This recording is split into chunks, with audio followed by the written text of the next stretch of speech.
Jonesy and Amanda. Jam Nation. Apropos of Tina Turner, what did you think of the Tina Turner tribute at the NRL Grand Final? I thought it was great. Ruva Nguyen, who we've interviewed and is fantastic. She's Tina in the Tina Turner musical at the moment. I thought it made perfect sense to have that as the pre-show entertainment. I thought it was great. And just in terms of, so she was a pre-show entertainment for the NRL. The AFL had Kiss. I saw that Foxtel has a thing, how did you rate Kiss at the grand final? And then Fox League, how did you rate the NRL pre-game show? All that does is encourages people to be negative, and then those tweets from Mrs. Bumnuts get put into mainstream media, and it makes it look like a whole lot of people weren't happy. I think that's the wrong spirit for all of this.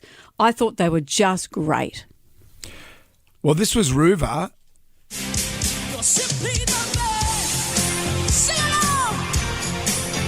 And the crowd did sing. They loved it. I was worried about with her with that wig near the pyrotechnics.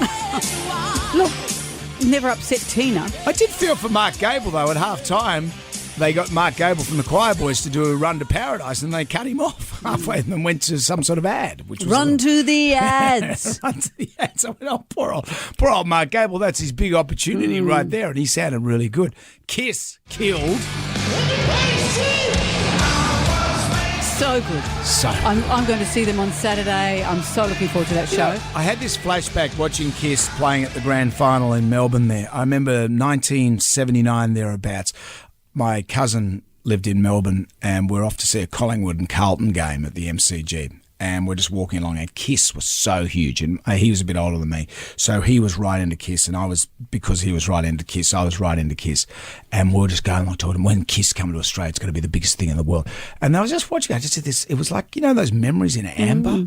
I thought, who would have thought in 2023 Kiss will be playing at this very stadium that we're walking into? Amazing. Who would have thunk it? I thought they were great with all the little kids running around. I did see that they interviewed Gene Simmons before the game, and he did his usual thing of saying, we love coming to Australia. I've probably got a couple of kids here. And you think, they first toured in 1980. Those children would be 44. They can't even go on a Kentucky tour. Yeah, that's right. So let that trope go, Gene. You're making yourself sound like an idiot. I think but they were brilliant. They were fantastic. And all those little kids? The only thing, those little kids. Being sun safe, all the zinc on their faces. Because they were the professional dancing kids, the kids that have gone to all the dance academies. They were right into it. And then there were some fill-in kids who would have been kids like me. They would have said, there would have been a call out, who wants to put makeup on their face and run around like a nut at the MCG? Brendan, you're 55. Man, stop. That would have been the greatest thing in the world. They missed out on Paul Stanley smashing up his guitar. He gave them plenty of notice. He was kind of winding his arm around. Here it comes, here it comes. Straight to the ads.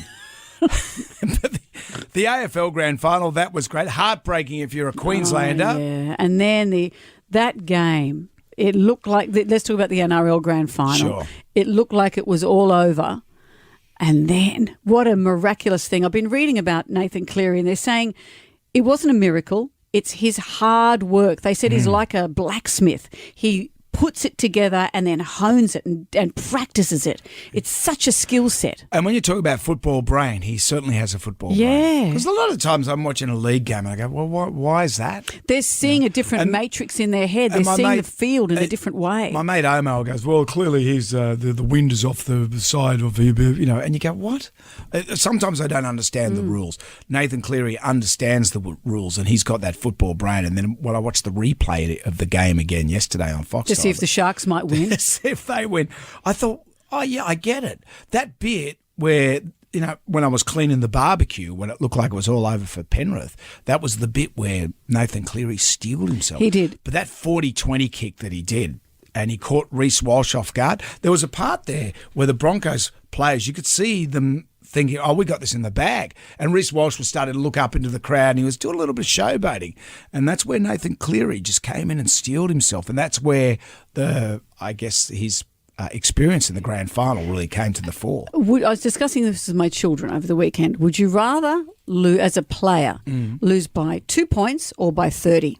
And they both said 30, which I thought was interesting. As a viewer, you want it to be a tight game and exciting. But as a player, when you're only losing by a few points, every breath that you took would be analysed and you'd be so hard on yourself. If you lose by 30, you think, well, what could we have done? But still, I would rather lose by 2 to think that we came so close and we gave it our best. No, you'd rather lose by heaps. That's what they said. Yeah, I'd rather be working out my Mad Monday at half time. Phoning your travel agent. Right. Tahiti looks nice. Booking an Uber to get out of there at half time. What's your country's stance on nudie runs and shoeies? Would you be okay with that? But really, that was just great football. Yeah, and Nathan great Cleary, entertainment. I like the stance that he's come out and supported the Yes campaign. That's very powerful. Everyone knows where we powerful. are on this, and Of I don't want course. to be one of those people that bangs on about it. I do. But I do. I want to bang on about it, but I don't want it to become. It's become so obtuse. It's become so obfuscated by the media. The media has cocked this up so much. So let's hope that clear lesson, And that this young clear line guy by Nathan just comes Cleary in- saying, let's say yes. And what he said, it just makes sense. Well, well done, everyone on you. involved.